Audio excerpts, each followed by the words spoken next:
You know, there's some games you see and you just get reminded why you love basketball in the first place. In game one of the San Antonio Spurs versus the Oklahoma City Thunder Western Conference game finals on Shea's MVP night in Oklahoma City was one of those games. Allow me to explain. What's going on, guys? BoxInOne here, a basketball podcast and social media content creation platform created by roischand and Joachim, us two on the screen right now. I don't even know where to start with this game. This is the first NBA game in so long where from first quarter to end of double OT, I was in front of my TV watching the entire thing from the first quarter since I believe opening night. I mean, obviously we're all in college. It's a little bit harder to keep up with basketball in terms of sitting down and watching all 82 games live. We have the Real app as well. There's a lot of different things going on. But oh my goodness, this game from start to finish, heavyweight title fight. This is not even a heavyweight title fight. This is like Dustin Poirier versus Dan Hooker, where it's just war from the beginning and these guys are just going after it. And you're like, oh my goodness, how are they both still standing? I want to talk about Shai Gilgeous-Alexander first, though. 7 of 23 from the field, 2 of 7 from 3, 8 of 9 from the free throw line, 24 points, 3 rebounds, 12 assists, 5 steals, 1 block on his MVP night, along with 4 turnovers. I don't want to look at this as a knock on Shai Gilgeous-Alexander. I think a lot of people are going to box score watch and be like, oh, this was a terrible game, shot chucker, da da da da.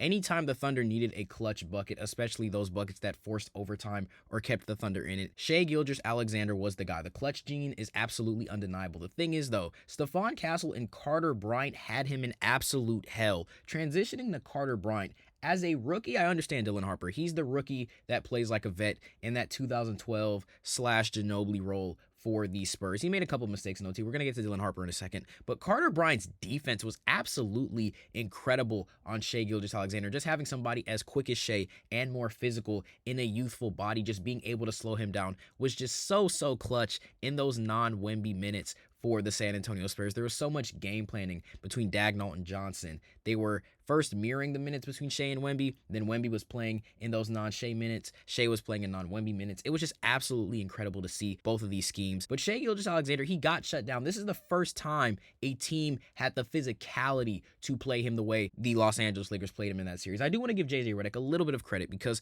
they just didn't have the pieces, but they had the game plan to slow Shai down. That's why it was an AJ Mitchell series. Even Shai Gilgeous-Alexander said AJ Mitchell was the best player for our team in that series. But what I saw tonight was the Spurs are way deeper than the Lakers, obviously, but they have the youth, they have the coaching, the athleticism, the patience. This is a Thunder team they have seen 4 times and won 3. Now they are 4-1 against the Oklahoma City Thunder, including playoffs and the regular season. Shai Gilgeous-Alexander got shut down, but other people stepped up. Alex Caruso, have yourself a night. 31 points, 2 rebounds, 1 assist, 2 steals, 2 blocks, 11 of 19, 8 of 14 from 3, clutch shot after clutch shot. I mean, he started the first quarter with 10 points. He was going absolutely insane. J-Dub also did his thing, even with the hamstring injury, giving you a very solid stat line. He went for 26, 7, 3, 1, and 1, 44 from the field, 11 of 25, 1 of 3 from 3. His legs just were not under him in the clutch a little bit, and that's absolutely fine because seeing how many minutes these guys played, J-Dub, 37 minutes, SGA, 51 minutes, they're tired. Chet Holmgren, 41 minutes, 8 points, 8 rebounds,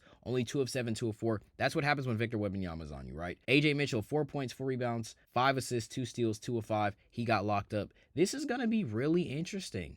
This is going to be really interesting because they forced everyone not named Shai Gilgeous-Alexander to beat them, and the Spurs actually are the first team that has the physicality and also the patience to pull it off. Transitioning to San Antonio, we got to talk about Victor Wembanyama. I am going to glaze him for all of eternity just for this performance. Your Western Conference Finals debut, 41 points, 24 rebounds, 4 stocks, 3 assists, 4 of 25 from 3, 1 of 2 from 3, and the only 3 you hit was this very ill-advised logo bomb. Who are you feeling like, 2016 Steph? Why are you taking this shot? Why are you taking the shot? I'm literally looking at the TV like, bro, what are you doing? Oh my goodness, he made that. Wemby is a guy who wants it, and he's going to continue to be the number 1 option for this team. Dylan Harper, 24, 11, 6, and 7. No pun intended. 6 rebounds, 7 steals. Quadruple double watch as a rookie guard and only 8 of 20, 1 of 7 from 3. My biggest takeaway for this game for the San Antonio Spurs, you went 13 of 43 from 3. You didn't shoot that well. I mean, granted, the Oklahoma City Thunder, not too much better. 17 of 45 from 3, only 38%.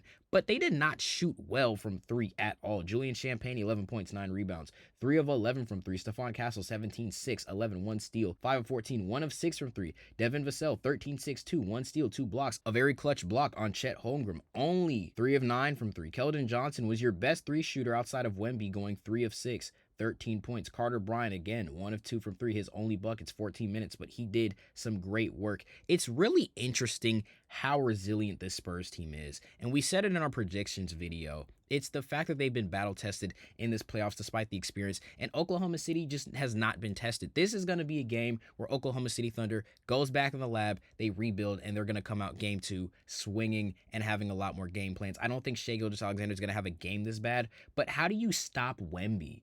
41, 24, 3, 1, and 3 on 56 from the floor. I don't understand that. There was a stat that came on in the game that said when Wemby's on the floor, the Thunder are 16 of 50 from the field. When he's off the floor, they're 10 of 18. His mere presence is enough to deter 5 guys from taking a shot. That sounds kind of crazy out of context, but his mere presence is enough to deter these guys from getting to the basket, to deter these guys from getting to the line. His mere presence, because you don't know how to score on top of that. When I'm looking at this series, I see a San Antonio Spurs team that did get a little lucky tonight. Victor Wembanyama, that was a bailout 3. I love you, bro. This was a bailout 3, but still, the fact that they stayed composed and the free throw line, 27 of 29, I think that's really important to highlight. The Thunder also shot well from the free throw line, 16 of 19, but it was some high pressure situations. Dylan Harper at the line to tie the game at 109 apiece. This was just really interesting.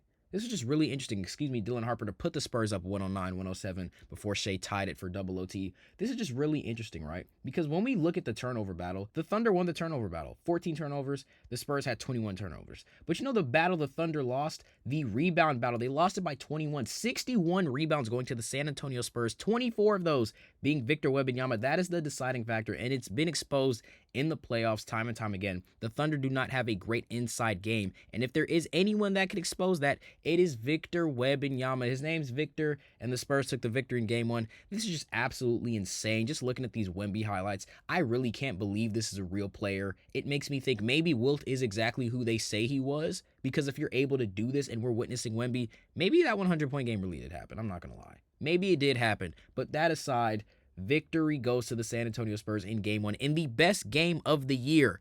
Absolute cinema. With that being said, though, guys, that is going to do it for us today. Again, as always, if you enjoyed the content, make sure to like, comment, share, and subscribe. Follow all of these socials in the description wherever you get your hoops content. X, Twitter, TikTok, Spotify, YouTube, Threads. We're there, and we will see you all in the next one.